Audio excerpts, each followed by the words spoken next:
All right, welcome to episode 6 of the Dependable Dad podcast. Jeff Delzell, and here with me today is a business mentor of mine, coach, dad, and again, this is my third guest, and every single one of them's had an accent. So I promise I have friends in the States, but it just happens to be that worldwide. So he lives down under Australia. So if you're watching on YouTube, you can see it's dark behind me because it's daylight for him over on his half of the world. But one of the cooler guys that I've ever had a conversation with, one of the most genuine, down to earth, no BS guys, Mike Janda. I always call him Michael in my head, but Mike Janda is here to join us today. So thanks for coming on, Mike. Hey, thanks for having me on. It's great to be here, and I'm excited to have a great talk. Yeah, for sure, for sure. So you had mentioned at the beginning, but let's just kind of dive right into this. So you have a daughter who she's going to be 2 now, right? A little over 2. Yeah, she turned 2 at the start of October, so it's Wow, kind of unbelievable that it's already gone. It's gone by so quick. so quick, man. Yeah, it was wild because we had just met and started chatting, and when you told me that you guys were expecting, it was like shortly after Levi was born, and Yeah, we were kind of in the midst of that. So it was kind of fun to kind of go through that a little bit together. But so let's just kind of start here. Talk with kind of everybody about what you do now and kind of your journey professionally, because you were a coach in a gym, and then obviously COVID happened, and now you help coach other coaches online and things like that. So kind of share people a little bit your business journey, because that'll help, I think, frame the conversation for what we're going to talk about. yeah. So it's been an interesting journey for me, especially over the past couple of years. But my background is in personal training and health coaching, similar to yourself. Hmm. Um, I spent 13 years working in the gym with clients. Um, and I spent a lot of money and time in the first few years of my career upskilling myself and learning more about nutrition, learning more about program design, learning more about anatomy and physiology and how to get the best possible results for my clients. um, and then so learning all the information, right, all the right stuff to give my clients. Yeah. But then over time I started to realize that it wouldn't matter how good the information was. I still had a lot of clients who weren't getting results. They weren't doing what I was Hmm. telling them to do. And then it made me realize that the the issue was with mindset and getting them to understand the nature of their mind, Yeah. getting them to self-reflect and getting them to actually think differently about life so they Hmm. can actually change their behavior and then do the things I'm giving them to do. Yeah. Right. So I was kind of missing that first step in the Hmm. coaching process. And that's where I kind of made the shift from training to coaching, right? Yeah. Because training is just telling someone what to do and they do it, whereas Yeah. coaching is helping to hold their hand and help them get out of their own way so that they can actually do what needs to be done and not sabotage their own progress by Yeah.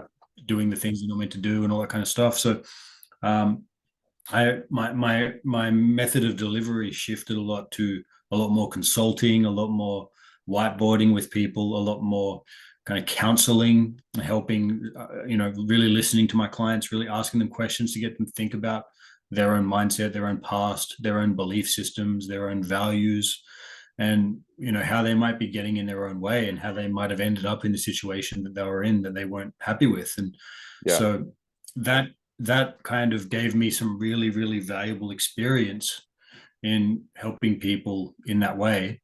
And, goes without saying that people started getting much better results. People started valuing the process a lot more, and people started having much more healthy and realistic expectations of the process when they started working with me. And I was able to, and that really helped my sales process as well, because as we've talked about a lot, sales is just kind of like an extension of coaching. Yeah, for sure. So it's just helping someone overcome resistance so that they can commit to something uncomfortable and get started with making changes that they otherwise would have avoided. So that really helped me. It helped arm me with the skill set necessary to do more mentoring and business coaching. So when the pandemic hit in 2020, and gyms around the world were closed without notice, without warning, Yeah. I had to quickly pivot, and I was able to use my skill set and my experience in the coaching world, in the health coaching world, in the mindset coaching world, to start really business coaching, right? So I started working with Will at the New Age Coach, and he really liked my experience and he really liked my Yeah. background. So he taught me a few things that I didn't know about. He taught me about how to generate an audience online, how to communicate with people on social media in a way that gets them interested in what you do, and then it just went from there. I was able to get a lot of experience working with him, and then later I was able to branch out and do it for myself. So now I have a base of my own private clients. I'm also doing some contract work for another company called CCI, Mhm. and yeah, and I found that there's a lot of parallels between health coaching and business coaching. It's a lot of the same Yeah. underlying principles that people need to get on top of in order to succeed, like discipline, resilience, patience, being organized, having the right strategy, and actually just doing the work by getting out of their own way, by thinking about it the right way. And that's what I largely help them with. So it's been a great journey, and yeah, that's kind of where I've ended up Yeah, over my career. for sure. And that's, I don't think we want to blow past the idea of 13 years of working face to face, like hand to hand with clients is there are not a lot of people who do that for that length of time. Right. Like it doesn't sound like it may not sound that crazy, but like 13 years of doing it with a ton of private clients is an unreal amount of time to like have an understanding, and then to also then pivot and realize that, and you and I both have done this and talked about this, like you can come to the gym and I can, give you a workout and work you out for an hour, but like you got 23 other hours in the day and 7 other days in the week to just go and bastardize everything we just did. And Yeah. so what what are we, so exactly what you talked about, trying to get the mindset and the habits and all of these other things, that the workout is the least, it's the sexiest, but it's the oftentimes the least valuable part of, or the least results driving part of the health journey. And I think it's you can do a parallel with business coaching now, right? Like what's the flashy thing to do?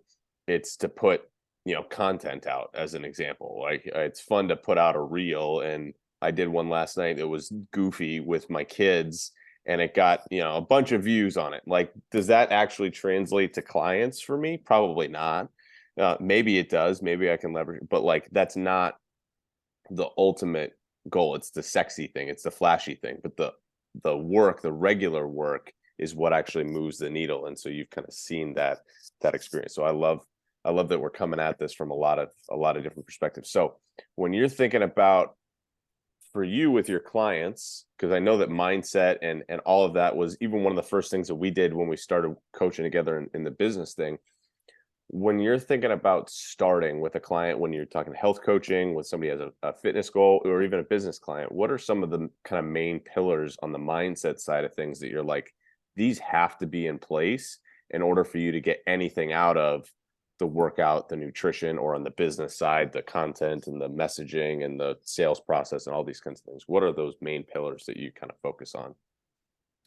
Well, I think they have to know what they want, right? Mhm. They have to know what they're not happy about in their current situation. So they have to know what they want to change. Then they have to have clarity around what the process is going to look like. So what's going to have to change about the way they're currently spending their time and the way they're currently thinking about life. Mhm. So, you know, if you want to get in shape and you're eating a family pizza every night, that's probably going to have to change, Yeah. Yeah. right? So, it's about getting clear at the beginning and setting healthy expectations in place of what the process is going to look like, how long it's likely to take, what's likely to get in the way, and what areas they're going to need help with. So, what kind of help are they going to need? Why haven't they been able to do this on their own in the past? Right? What's Yeah. been missing for them? Right? What are they doing right now that doesn't align with what they say they value or what they say they want? Yeah. Right? And how can we change that? How can we get them to either change their behavior or change what they say, they change what they're valuing? or to be honest with what they really value rather than what they say they value, and explore why they value those things, and maybe help them understand or help them come to terms with the fact that the things that they're currently valuing maybe don't serve them anymore.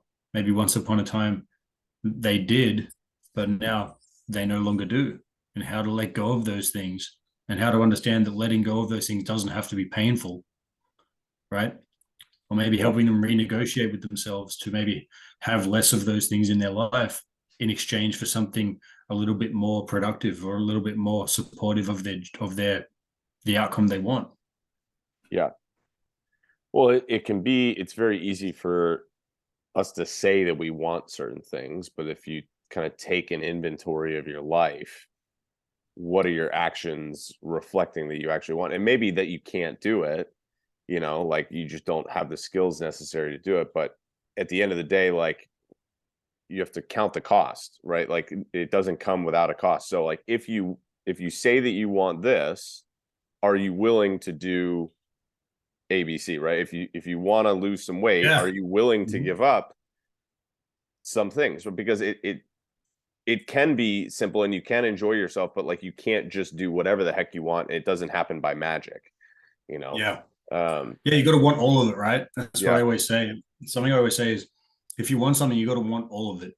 If you want to be a champion drummer, you got to want the practice that takes, and the hours of boring mhm, practice that you got to put in to not suck at that thing anymore. yeah, If you want to have a thriving business, you got to want. You can't just want the income that the comes from it. result, yeah, You want the income, but you've got to also want the back end work that goes in, all the admin and all the conversations you got to have with people, and all the content you got to produce, and all the you know all the sales calls you got to have, right?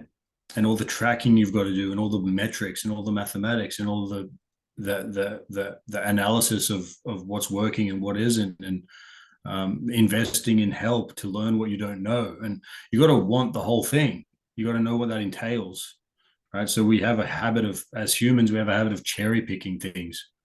Like, yeah, yeah, I want a six pack. I want to have big arms. I want to be jacked.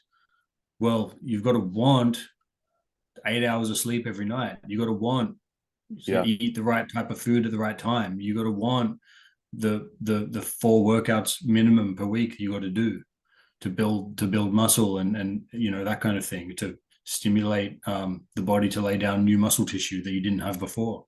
That's got to come from somewhere. It's got to come from some yeah, kind of stimulus, right? So yeah, if you want something, you got to want all of it, and you got to don't be selective about what things that you're embracing and what things you're avoiding. You got to embrace the entire process, and yeah, all the unsexy and boring parts that yeah. might come as part of that. And if you're not willing to embrace those things, you have to let go of some of the realities of your goal, right? So to go on the business example, right? If I'm not willing to embrace a certain part of my business, right? I'm not willing to track all the things because I hate it, and so I just don't really do it. Well, there's going to be a limit to the potential upside of my business, because I can still have a business, but it's not going to maybe be as far. Same thing when it comes to, so like you have to count what are the things when it comes to your health, right? Like I'm willing to do this, and this, but I'm not willing to do that. All right, well, if you're not willing to do that, that's fine. That's your choice, but you're going to give up some of your potential results as a result of that. Yeah, So you have to weigh what, and that's an individual choice. Like how bad do you, so like I say the other extreme of it, I don't care all that much about being shredded. Like having like you can cut glass with my abs. Like I want to be lean, and I want to be, whatever, but like yeah, yeah, my kids don't care, and I don't care enough to like have to be that detailed all the time with my nutrition. Like I would rather be able to enjoy, a margarita or some pizza, on occasion, and give up the extra, 2, 3, 4% body fat that would be required to be shredded. And that's a negotiation I'm willing to make with myself. And so mm. that's a level, but you have to decide what you're willing to give up for it, I think. Totally, and that resonates with me big time because that's something that I've had a hard time with that over the past Yeah. couple of years, right? Because as we've talked about a few minutes ago, Yeah. I pivot, I changed, the nature of my work changed significantly um, in an instant, like Yeah. without warning. I went from You're a not alone in situation that for where, sure. I mean, within a 12-month period, right? Inside of this same 12 months, I became a father, right? Yep. I went from working in the gym. Yeah, just a minor point there, Yeah, right? just that's I, no big deal. and we'll get to that, I'm sure. Yeah. But went from spending 8 hours a day in the gym with clients and having all of the, having the gym right there in my workplace Yep. where I could just, oh, I've got a gap between clients. I can just put on a different pair of shorts and bust out a workout. It was so convenient and so Just easy to stay on track. just as a side note, like any trainer who like works in a gym who's like, you could just, do a work, like a trainer without kids who just works in the gym who's like, it's not that Yeah, difficult to get a exactly. workout in. It's like, shut your mouth. Like you're not Well, that was you're not me. allowed. Yeah, I, but like it is. It's just way more convenient because we're there. We're already That there. was me, man. And before I had kids, I used to say to I used to rack my brain and think, why can't my clients just get it done? Why can't? Yeah. My clients were parents, and my clients were busy professionals, and they were coming into the gym to see me. And I was like, why haven't you been into the gym since last week? Since I saw you, you're supposed to be coming into the gym. I didn't get it. I just didn't get it. I Yeah. wasn't a dad. I just really had no idea what it was Yeah. like. But anyway, I went from having the gym right there in my workplace and having training was like an immutable part of my everyday life that was just I just took it for granted as something that was Yep. relatively easy to fit in, Hmm. right? And I was so accustomed to the the discomfort of training, right? Training is uncomfortable, right? Like Yeah. you're voluntarily putting yourself through something strenuous, and Yeah. as a result, you become stronger or whatever. You adapt and you gain muscle, you lose fat, whatever. Yeah. You get stronger, you get faster. That was just a part of my life for decades, Yeah. right?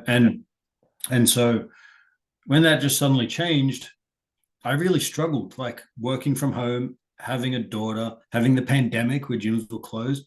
Hmm. I got out of shape. I'm not going to lie. I got out of Yeah. shape, and it's been a huge wake up call for me that, um, yeah, these people that I trained in the gym for so many years, it was really tough for them because they weren't like I was fit and strong and jacked, and I'm used to having abs that would cut glass. Hmm. That's what I had. Yeah. I was shredded Hmm. for a good, like, for my whole 20s. I was shredded. I was like 10% body fat or less. Yeah. And so that went away, right? Really, that started to go away. I started to gain body fat. I was focusing more on work. I wasn't, the gyms were closed, and I didn't really come up with any alternatives. So for the first time in my adult life, I became um, a little bit out of shape, like, Mm. by my standards. Like, I wasn't happy with my body composition. I wasn't happy with how I was looking or feeling. And it was really hard for me to get back into it. So, you know, I actually, but I was able to be real with myself and say, hey, I'm getting fat. Like, I'm starting to feel sluggish. I'm starting to feel like shit. I'm not eating properly. I'm not sleeping well because of my daughter, right? She was a Yep. bad, terrible sleeper. So it was taking all the energy I had just to keep my work in the place that I needed it to be. But apart from that, man, everything else was kind of taking a back seat. And yeah, and I had to realize that my workouts didn't have to be the same as they used to be when I was like 23 with no kids and Yeah. with an active job and with very little responsibilities in my life other than my business. So and my business was in the gym as well, so it was easy, right? So so now I'm in a place where, like, fast forward another year, and now I'm in a place where I'm training on average about 3 times a week, whereas Yeah. back then it was like 6 times. It was like 4 to 6 times a week. Yeah. Now it's like 3 times a week at most, right? Yep. very basic workouts, right? Just compound movements, upper lower body pairings Yep. and moderate weights. Nothing near what I used to lift, 10 years ago. Yeah. But the goal has changed, right? Yeah. In my early 20s, the goal was to like attract a mate and Yep. and to be and to stand out as the strongest and leanest in the room, because Yep. that was important to me. But now that's just not something that is important to me anymore. So the amount of time and the amount of energy that it takes to be at that standard Yeah. isn't something that I have room for anymore with all the new things in my life that didn't used to be in my life. Yeah. Right. And it's something that everyone has to go through. But I count myself lucky in that being lean and being strong was my baseline for so many years. Yeah. It's been quite easy to get back to somewhere that we're more happy. It's been quite quick and easy to lose that fat, gain back that muscle mass because my body's so used to it.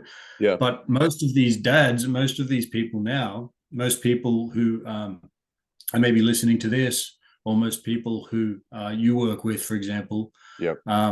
their baseline is being out of shape. Mm. Right? The average person in today's world, their baseline is to be unhealthy and to be overweight. Yeah. So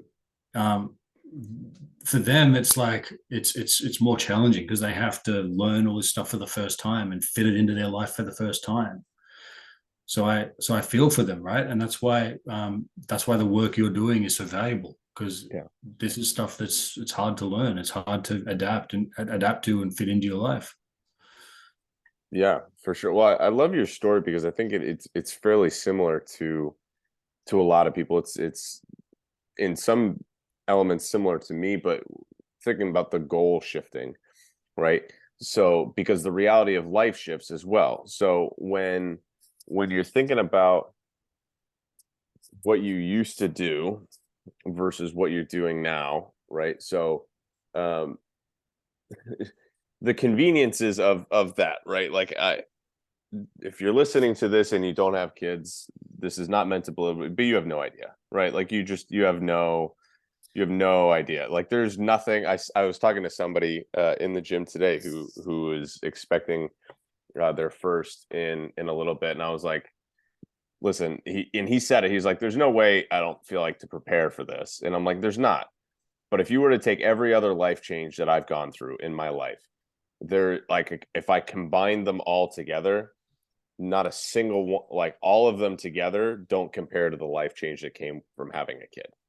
Like Mm. it is like Oh, 100%. night, like you have no more of it doesn't even resemble the life that was there before. And then on top of that, you change your business. And so you're now in a situation where you're not walking around the gym every day, where it's easier to just you're getting movement in all the day and the gym is right Yeah, there and all this kind of demonstrating stuff. exercises, all kinds of stuff. Demonstrating exercises, getting a workout in. You can just, make your food, and weekends are what they want. Like it's just not that reality anymore. And so you come Mm. back into there's I think two sides of it. One is the goal side of it, and two is the constraint side of it and what you have the RAM for. And this is kind of what we talked about at the beginning, which is what's your goal and then what can you do to properly achieve that goal. And I think both shift when you have kids. So let's start on the goal side of things, right? And you and I have both alluded to, like we've both, I think, been fairly lean in our lives. And that's not to say that I'm sitting here not lean, but I not where I was pre-kids, and I don't really have a great desire to get back there for I think a lot of the reasons that you do. But how have your Mm. goals for your training shifted, and your physique and all this kind of thing when you're thinking about your health and your fitness? How has that shifted from pre-kids to now with your daughter? And how has that been reflected in, you talked about the moderate weights and the way that you actually train in the gym? I'd be curious to hear what you think about that. Yeah. So, I mean, like I said a minute ago, like when I was in my 20s, my goal was to, be shredded and be jacked and to be like a billboard to represent my business and to be the Yeah. example that I'm trying to teach my clients that they Yeah. can aspire to, and to attract girls, right? Of course, like Yeah. what young man doesn't want to do that, and all that kind of stuff. But now it's like, I'm married. Um, I care about being attractive to my wife. I don't Mhm. want to just let myself go and be a fat bastard and just take my marriage for granted, because we know where that leads, right? Yeah, Even if it's not spoken about, there's always an underlying thing. Like if you're becoming less attractive and you're not making an effort to still to still be attractive to your partner, then it leads down a bad road. yeah, So that's important to me. But I think the biggest thing for me that is most important is to stay mobile and to stay anti-fragile, right? yeah. Love that. So to stay strong and physically resilient. So if I'm, you know, if I'm if I have Jasmine on my shoulders and I'm walking to the park, I don't want my knee to blow out or my back to blow out. Or if I'm Yeah, getting out of the car, I don't want to slip a disc in my back because I haven't trained in 5 years, yeah, right? So it's still important to me to do some heavy deadlifts every now and then, to do some heavy squats every now and then.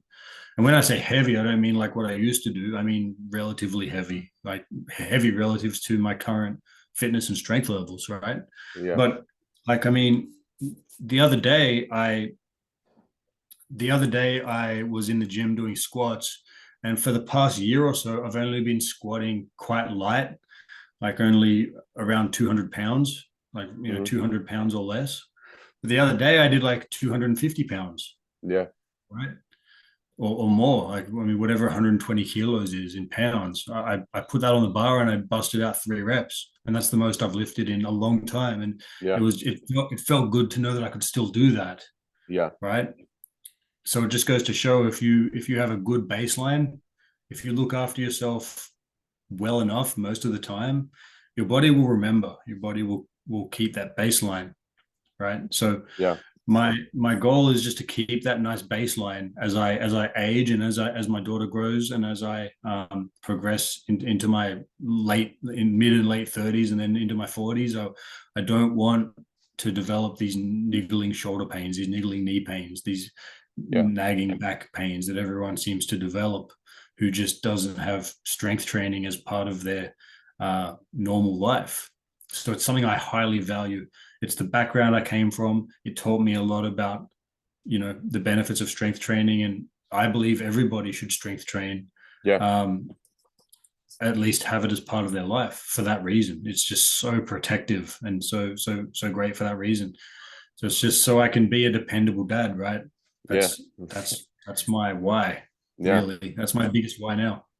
yeah, for sure. And just as a quick aside here, for those of you who don't know or haven't heard the story, the reason why I call this the Dependable Dad podcast, or my program is called the Dependable Dad Project, and I have a Dependable Dad group, is exactly what Mike just spoke about, which is when I think about dependable, like who I want to be as a dad, right? I want my kids to be able to count on me.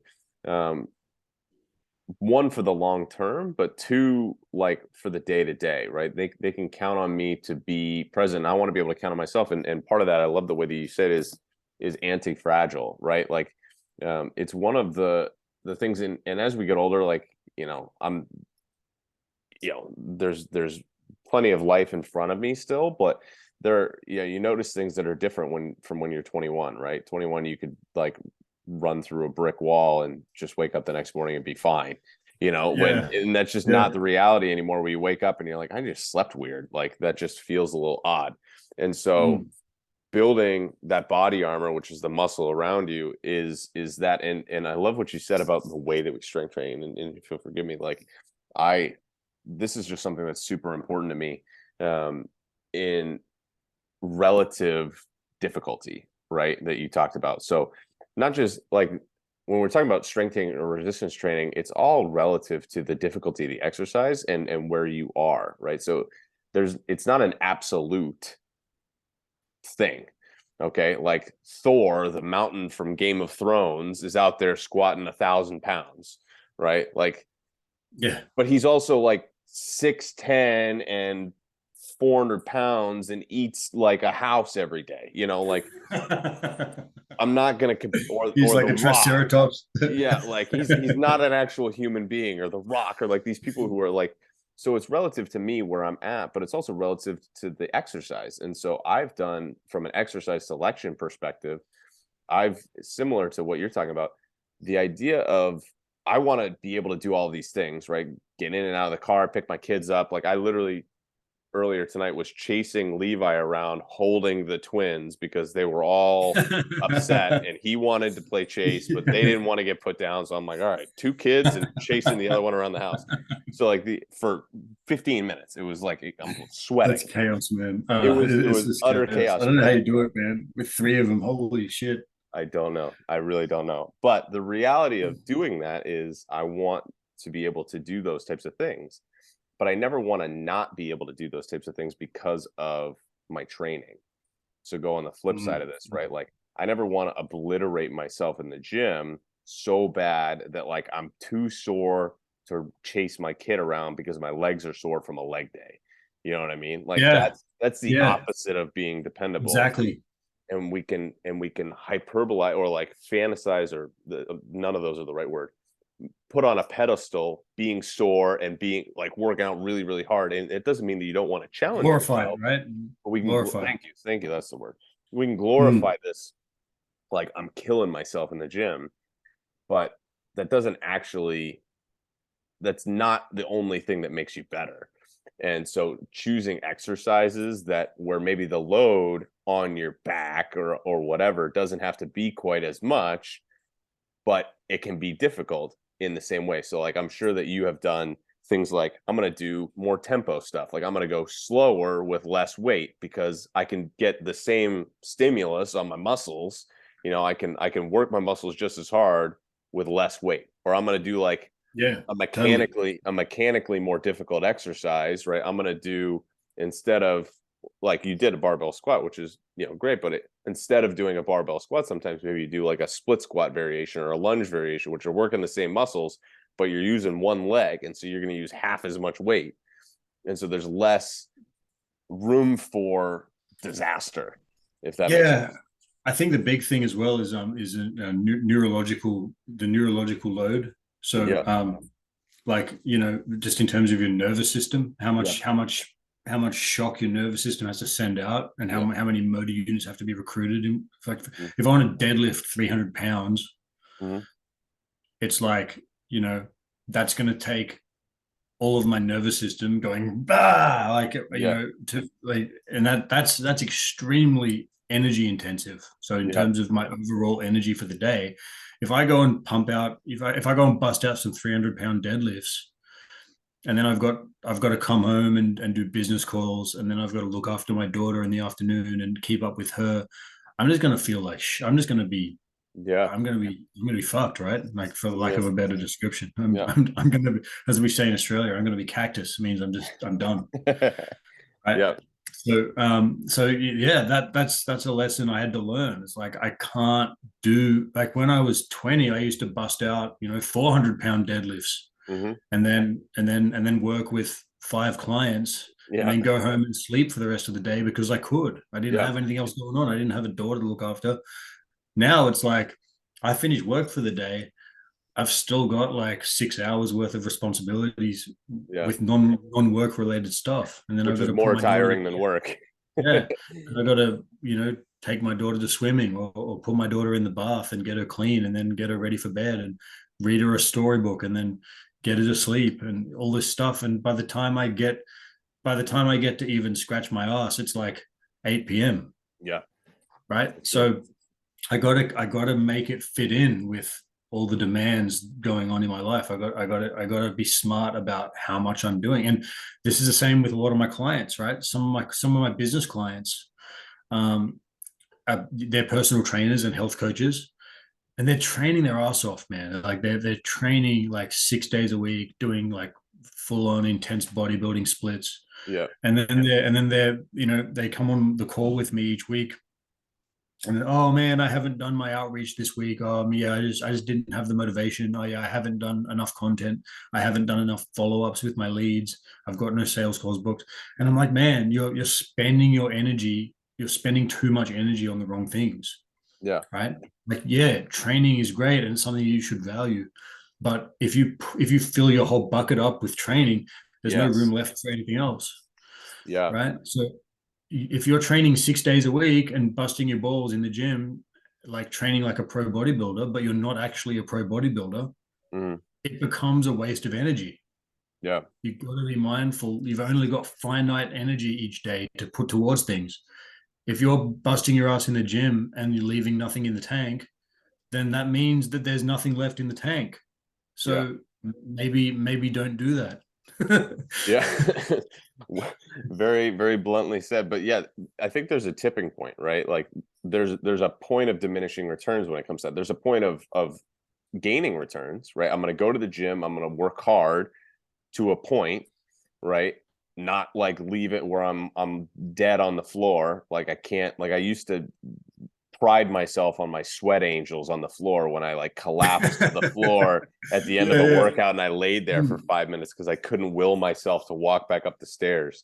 Like I used to take, like I'm not bringing myself to that point by any means anymore because I need to have something in the tank, but I am getting more energy from going to the gym and Yes. exercising and doing that because Right. that's the flip side of what you said. When I wasn't doing that, you said I wasn't doing that. And so I was feeling sluggish and I didn't have energy, right? So there is definitely a positive energy, but there's the reality that you can't do what you used to do before kids for 90% of people.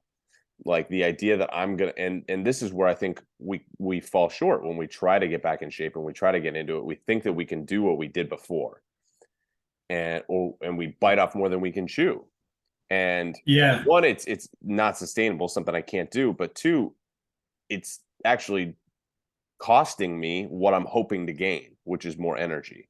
The idea that I'm going to go out and do a 6 day a week workout plan that I found on whatever because the results are nuts. Well, there's no way that you're going to work out 6 days a week for the rest of your life unless you're, nuts or whatever, and you have this Yeah. incredibly flexible lifestyle. But Yeah. as a Good parent, point. Because you can't do that. yeah, that's a good point because that's where it gets more complicated, right? Like you've got to look at the type of workout you're doing. Like we shouldn't paint with such a broad brush, I guess. Yeah. Like if you train, it depends on what energy system you're using. Like if you're staying kind of aerobic, mostly aerobic and anaerobic, Mhm. um, like low end anaerobic, then you're going to be you're going to see adaptations that increase your energy. Like you're going to increase your amount of mitochondria and all that kind of stuff, all the Mhm. benefits you get from, and your energy efficiency, like your cells essentially from doing more, say, from more cardio or from more endurance based weight training, like sets of 12 and up, Mhm. right? You end up with better cellular energy efficiency, right? You become better at producing energy and Mhm. that kind of thing. That's the kind of adaptation that you get to enjoy from that type of training. Whereas if I go and bust my balls doing sets of 6 with, 1,000,000 kilos, then Yeah. that's just gonna, that's gonna use up a ton of energy and um, like make me really really sore and that kind of thing, which Mhm. is fine sometimes, but it's not that I wouldn't be doing it every day. Yeah, for So sure. maybe that kind of thing once or twice a week, right, in the right dosage, Yeah. and then maybe a workout or two of your your energy producing more low intensity high volume type stuff, Yeah. um, you know, to increase energy and increase energy levels, increase mood, give you more kind of more staying power in the second half of the day when you hit that 3 p.m. slump, you know. For sure. Yeah, absolutely. Absolutely. So that's where someone like you comes in handy, right? To help someone design the right type of training regimen Yeah. for their life situation. That's your whole jam, right? Yeah, for sure. Well, and that is like to speak of what you say, like one of the things that I like to do with it from a training perspective, and I could do a whole podcast on like, design of workouts and things like that. But the idea behind it, I think I did it in a group the other day actually. But the idea behind it of like if I can get both and right, this is being efficient but also effective, right? Trying to pair all of this together because again, you from a logistical perspective, we don't have, even if you could, or the energy and all of these things. Like the idea that you're going to have a conversation with your wife and be like, hey, I'm going to go to the gym for an hour 6 days a week on either side of a work day, right? Like it's laughable. Like it's just not like maybe it Yeah. worked, but like it's just because it's also going to the gym for most people. So you add in whatever 15-20 minutes each way, driving there, getting yourself set up and all the things. Yeah. So you're talking I'd an end up hour. in the hospital. I'd end Yeah. up in the hospital if I Yeah, pulled that. or single, like you know what I mean? Like it's just so the reality is that's not going to happen. And so we're looking at from what makes sense. We're looking at probably 2, 3, 4 days a week are what is doable from a scheduling perspective even then. So if I'm going to get in there to that amount of days, I got to get the most bang for my buck out of that, because I don't have like oodles amount of time. So I want to get in, I want to get the effect of, hey, I'm going to push myself hard to some degree in those things, but I'm also going to be working relatively quickly through some stuff. So I love what you talked about, pairing lower and upper body exercises. So like I like to do kind of trisets with clients where I do like a lower body exercise, an upper body exercise, and a core exercise. And you just group those together. So like while my upper body, like I do my upper body exercise, while my upper body's resting, I'm using my lower body. While my lower body's Yes, resting, I'm doing my core. And then by the time I get back totally. to my upper body, muscles ready to rock and roll, but my cardio and everything else is back up. So you're getting both of those systems working simultaneously to get Yeah, both of efficiency, the man. Yeah, being yeah, efficient with it, but also I'm building the muscle, becoming more anti-fragile, but I'm also building, injecting myself with some energy to get back and be more effective for the rest of my day. yeah. And like it's I love pairing the like opposing muscle groups, like Yeah. upper and lower, because um yeah, like you said, while one's resting, the other one's working, Hmm. right? But you're challenging Yeah. your aerobic system, Yeah, right? for sure. You're not getting, and you're challenging your anaerobic system as well, depending on the rest period. But you're not, so you're not just doing a set of squats and then waiting around for 2 minutes and then Yeah. doing another set of squats, right? You're doing a set of squats, then boom, straight to pull-ups, or boom, straight to overhead press, or straight to Hmm. bench press, Yeah. straight to rows, right?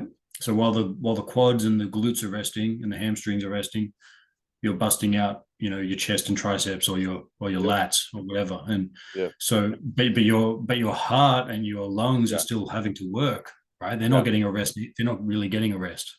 So No. you end up killing both of those birds with the one stone, right? You Yeah. get your cardio workout from the lack of rest periods, Yeah.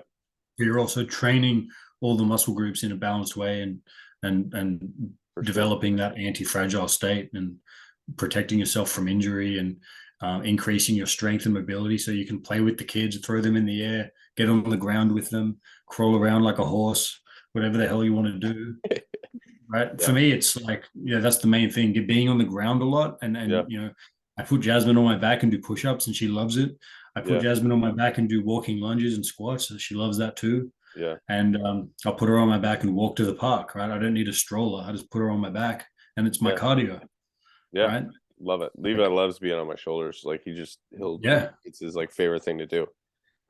So let's come back to that, right? So the getting back into the gym has been kind of one of the things that you've done, but what shifted for you that kind of allowed you to kind of make that transition back? Because all of life had changed, right? What are some of the things that you put in place from a lifestyle perspective and a habits perspective that allowed you to get back in from a training perspective, and also maybe on the habits and nutrition and all those types of things?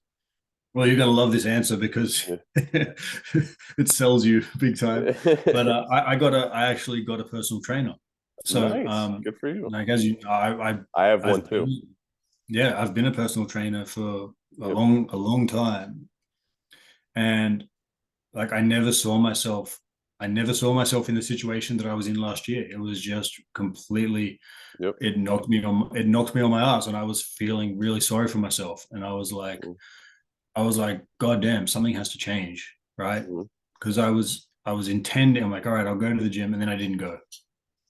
Right. So Yeah. I started thinking about, okay, I'm gonna go to the gym. I even joined a couple of gyms. Yeah. Right. I started going in the morning with some friends, but then work started getting busy, and I started having to dedicate the morning to calls because most of my clients were in the States and Yep. Canada, and there was only a small window where you guys are still awake when I'm awake, and that happens to be in the early morning. So, that went out the window. Yep. So I was kind of back to square one again. And I thought, oh, geez, what am I going to do? So I just ended up hiring a trainer, just a young guy, not too expensive, just something that's in my calendar. It's non-negotiable. It's locked in. There's someone counting on me. There's someone there waiting for me. I have to go and do it. And yeah, shout out to Liam if you're watching. Thank you for getting me back on track. But yeah, that got me back on track, man. I went and saw him twice a week just to start with, and the workouts were super basic. I'd lost a lot of strength. I'd lost a lot of fitness, but it came back very quickly. Yeah. Within a few weeks, my strength pretty much like doubled very, very quickly within the first month or so. Because, like I said, my body still remembered.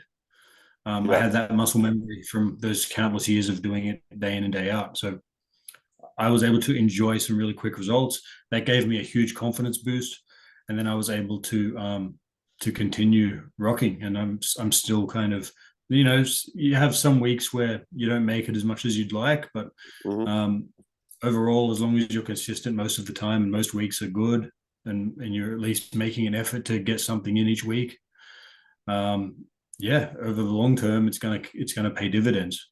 So now I'm at the point where, yeah, like I said, I'm starting to lift some pretty big weights again. Starting to feel like starting to feel like my old self again a little bit, and I'm really grateful for that because, yeah, I wasn't happy with how I was feeling last year at all. Yeah, for sure. Well, so talk a little bit more about what what drove you to hire him, other than the fact that, like, hey, this wasn't working. And because I think that you're not alone, and like, hey, I got some buddies doing it, and maybe it doesn't work because of work logistics and things like that, but also, like, are they still around and things like that. Why is hiring him, why go there? And then what has been kind of the benefit for you of having a coach? Well, it Because was I have just I have one as well. I've mm, hired one recently for mm. myself for a lot of the same reasons. Well, it was just like I had a lack of motivation. Like I knew I wasn't training, and I didn't actually care, Yeah. and that bothered me. Hmm. That bothered me. Part of it was a big part of it was the fact that I was sleeping about 2 hours a night on average. Jeez. I didn't feel like a human being, let alone a Yeah. fit and strong human being. Yeah. I was like I was mentally not well, man. I wasn't having a good time. Yeah. It was like I felt like I was being tortured, right? No, no. I mean, the sleep deprivation is torture, man. 2 hours a night is Yeah, it was that, it was that's not literally much. it was literally hell. It was awful. Mm, So um yeah, I didn't know that I could be so tired. Like yeah, it was bad. So I thought, well, something's got to give. Like I can't keep just not doing this. So yeah, I was able to have a look at myself honestly, and I didn't beat myself up. Right, I knew that I'd had a lot of things change in my life. I knew the reason for it, but I thought it's my responsibility to turn this around. Nobody can do it for me. mm-hmm, Nobody can exercise for me. mm-hmm. So I just got and but there is ways that I can make it easier for me.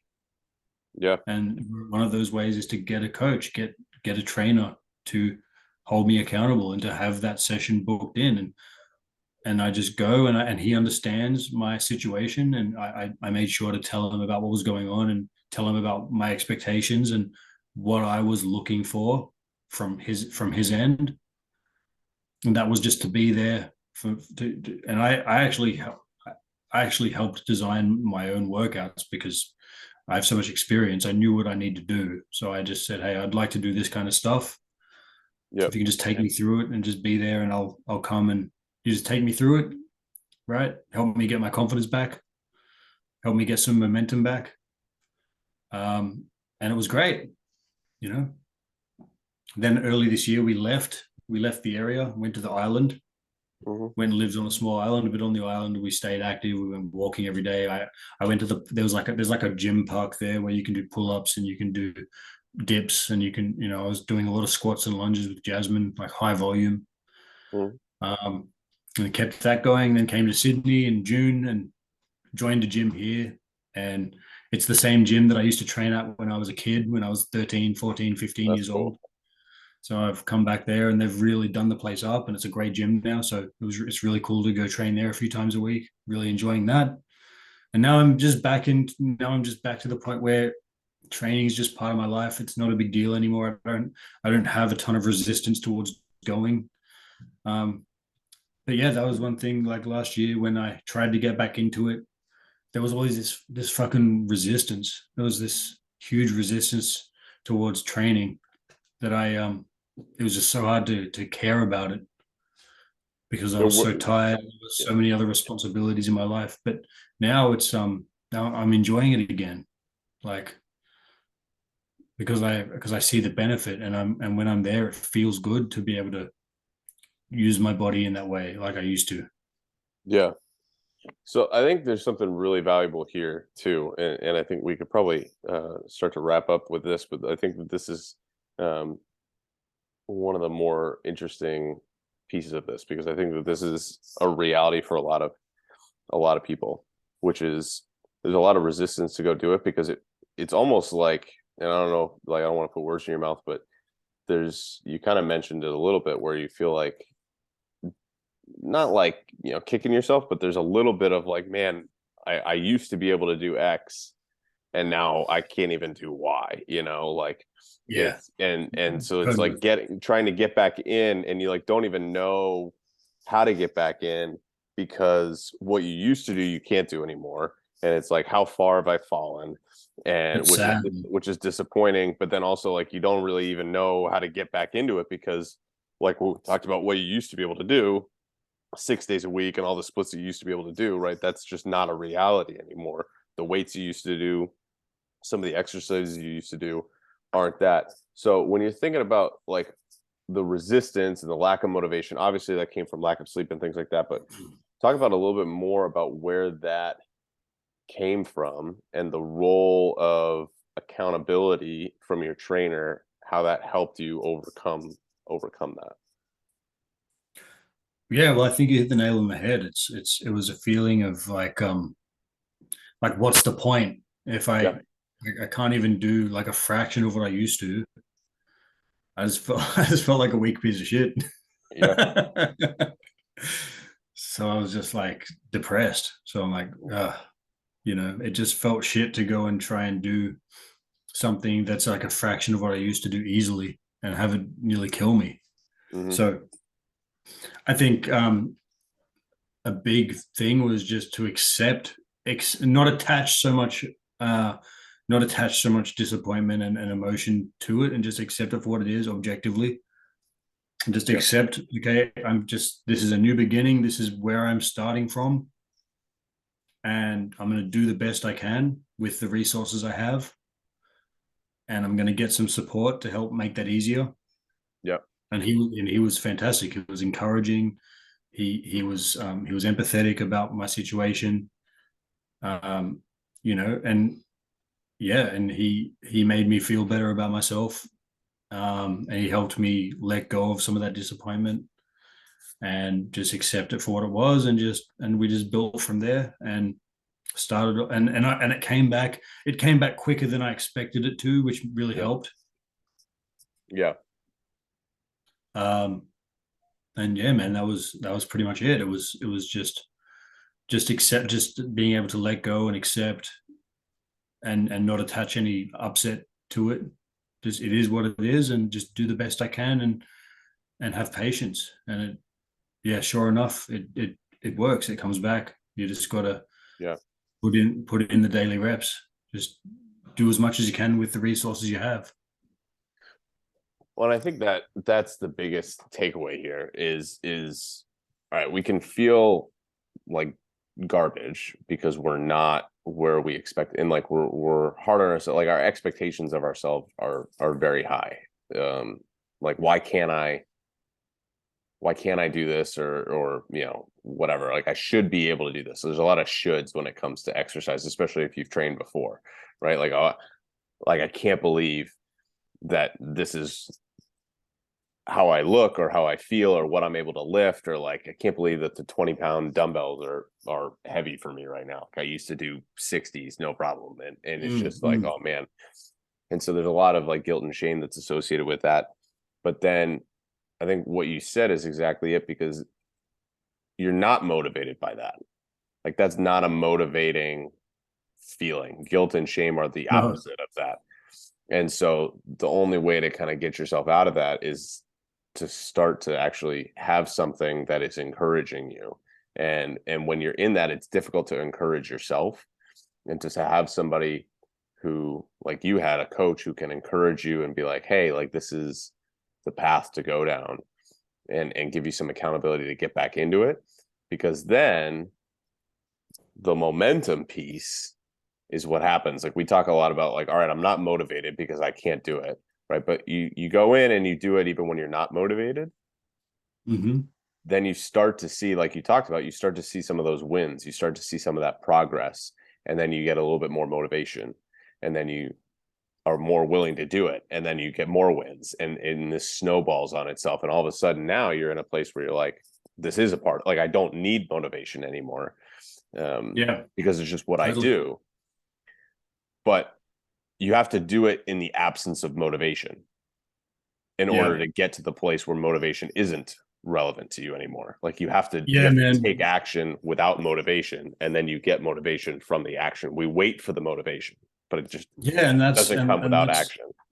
that's where getting help is so important. That's the time when you can't, you got to be self-aware enough to realize, you got to be in touch with reality enough to realize when you're not getting it done, and deep down you know you should be, get help. Yeah. Like even me, I was a personal trainer for 13 fucking years, and I still found myself in a situation where I had zero motivation, and I was able to, see what was going on and be honest with myself and get help. It's like, I'm just going to get a personal trainer because this isn't working and I can't afford to keep going down this path, right? But most guys out there, right? Most guys out there are in that situation that I was in last year, and they're ignoring it, Yeah. right? Where you So keep banging your head against the wall trying to do the same things. yeah, Go in, you do it for a couple of days, you're like, screw this isn't working. I can't do it. Like I'm too far gone. yeah. Like I said, I've spent most of my adult life at 10% body fat, Mhm. right? So if you go on my Facebook, you can see my profile picture from like 2013, where I was fucking shredded, and that was me for like 10 years. Yeah. So, you know, I was ashamed of myself to get into the situation I was in last year. So, so if it can happen to me, it can happen to anyone. So, Mhm. and it happens all the time, because like I said, most guys don't come from a background of heavy training, and Yeah. they don't come from a strength and conditioning background, and they don't know anything about exercise and training and nutrition, right? I'm an expert and I still ended up in this situation. Yeah. So guys, like if you're in a situation where you're not able to show up as the dad you want to be, and you're not able to show up with the levels of energy that you want to have for your family and for your kids and for yourself, it's time to get help, right? It's worth every penny of the investment. Absolutely. Well, and the whole point is like the help is designed to the point where now you don't need it, right? Like I'm sure you felt this way when you were a trainer. Like my goal, this is not to say that I don't want to continue to work with clients, but my goal is for you, like, to feel competent enough and confident enough to go and run and do your life without, like, to not need me, Totally. Yeah, of you course. know? And I'm sure that's Mm-hmm. the same way with your business. Like I would love for your business to be so big that we're having different conversations, and I'd love to have different conversations with my clients. And so that is the Mhm. point. Like I had a client today who was just like, I'm ready to go, man. Like ready to go on my own. I was like, sad to not chat with you every week, but you are ready. Like play the graduation song, have it on your way because you've done it. But it takes kind of what we always used to talk about when it comes to accountability. Like accountability, my analogy for accountability is always like climbing Mount Everest, and we can kind of finish up with this year. I want to hear your thoughts on it, but I think we've talked about this before. But like when you're climbing Mount Everest, you don't want somebody who, I don't know if there's a big mountain in Australia, but like where I live, like the big mountain around me, Kosciuszko, Mount yeah. Kosciuszko. So I don't know how big 4,000 feet is in meters. I'd have to, it's probably 1,300 meters, right? Mount Washington is the big one near me. So it's like, 1,400 meters, 4 or 5,000 feet tall, right? So that's like a big mountain near me. Like, oh, I climbed Mount Washington, right? Like Mount Everest is like way higher than that. Way like it's not even the same thing. It's like saying I play soccer and then you're talking to Cristiano Ronaldo. Like no, I you think it's Mount Everest 5,000 meters or something like that. yeah, it's just gigantic. And so How the tall idea, is Mount Everest? we got to get this information. Oh my God, it's like 9,000 meters. Yeah, okay. So like yeah, we're not talking about the same thing at all. Like this is a hill compared to Mount Everest, right? And so when you're That's going on like Mount Everest, 30,000 feet. yeah, It's like 20 or six 30,000 feet times, yeah, tall. 6 times the height of this mountain that's around me. Holy So like shit. you can be a hiker, right? But accountability is when you go to hike Mount Everest, you actually have to hire these Sherpa guides, right? These people who like live on the mountain and have climbed it hundreds and hundreds of times. Because like you will die if you don't go up the mountain with one of these guys because they know like, hey, we're gonna keep going right now, or hey, we need to stop and break. Hey, we're not gonna go this way, we're gonna go this way instead because I've been there before and I know the right path and I know when you're tired to push you and when we need to pull back, right? And you Mm. wouldn't want somebody who had just climbed Mount Washington or whatever, I can't even pronounce the one that you just said, right? Somebody who's climbed, a couple thousand-meter mountain, 8,000-foot mountain to try to guide you up Everest because they don't know what they're doing past a certain point. And Yeah. so to have a trainer, like you've talked about, have a coach, like when I first started my business, I had you as a coach because I didn't know what I was doing past a certain point. Like I could write the programs for people, and I'm like, I have no idea how to get this to people. Right. So I needed somebody who'd been there, who'd done that to take me and guide me up the mountain that way. And so that's Mm. kind of what accountability looks like beyond just like, all right, did you do it? No. Okay, well, do it better next time. Like that's not what Yeah. accountability looks like. And so when you're thinking about your coach that you had and coaches that you've had, like how has that kind of played into that? So now that you feel empowered to go do it on your own. Mm. Absolutely, man. I think you summed it up perfectly.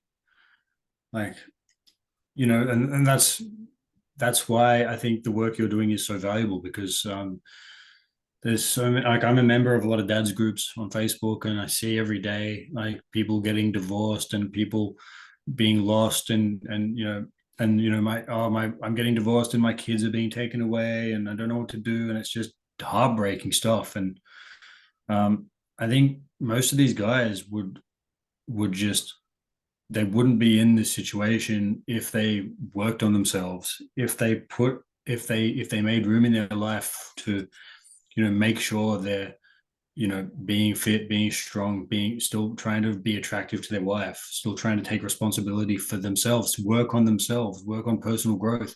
Don't just be a human ATM. Don't just make your whole Yeah. identity based on providing money for your family and that's all you do. Like be physically and mentally dependable, not just financially dependable.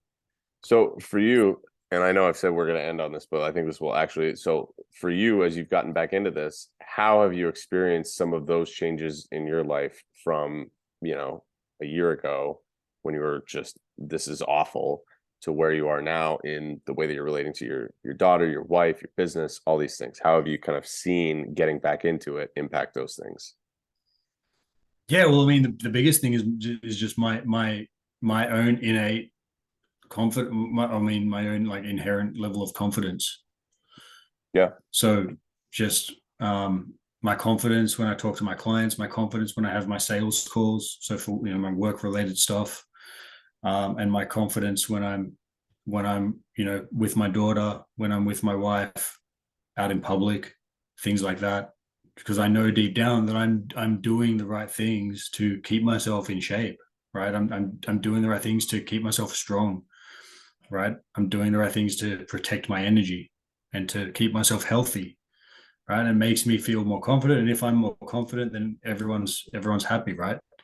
for sure. Because I'm able to bring more to the table as a man and as a husband and as a father. So that's that's what that's what's important to me, and that's the feeling I get when I go to the gym and I'm having a great workout.